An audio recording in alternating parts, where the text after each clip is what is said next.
Hello and welcome back to my kitchen. Today I'm going to be talking to you a little bit about hydration.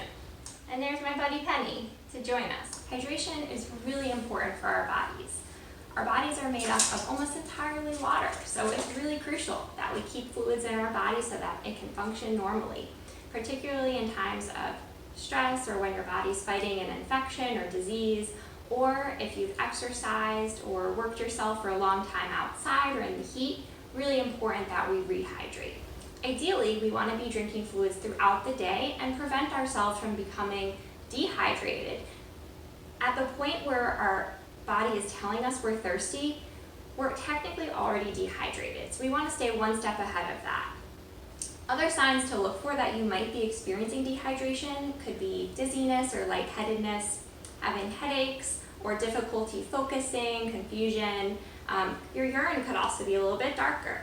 So ideally we want our urine to be a very pale yellow to clear, and that's a great sign that we're staying hydrated. I know a lot of you out there are thinking, I know, I'm supposed to be drinking 64 ounces of water a day, but that's really hard to do. We get busy, we lose track of fluids throughout the day, and also water by itself can be pretty boring. So I wanted to show you today some ways to jazz up your water, just to make sure that you're staying interested and staying on top of your sips. I always keep on hand usually some fresh or bottled citrus. Citrus adds a lot of flavor to your water and makes it interesting.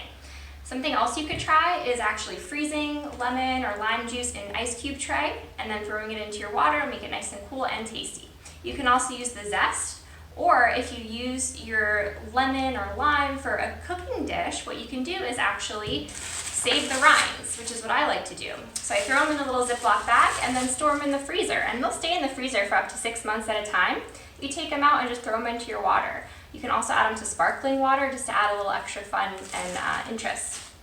Another fun thing to do is same thing with herbs. You can freeze and store things like basil leaves, sage leaves, thyme, whatever your preference, and throw that into your water. A couple other fun things to do, frozen fruit. So we always have a bag of frozen strawberries on hand, and that will infuse your water with some great flavor.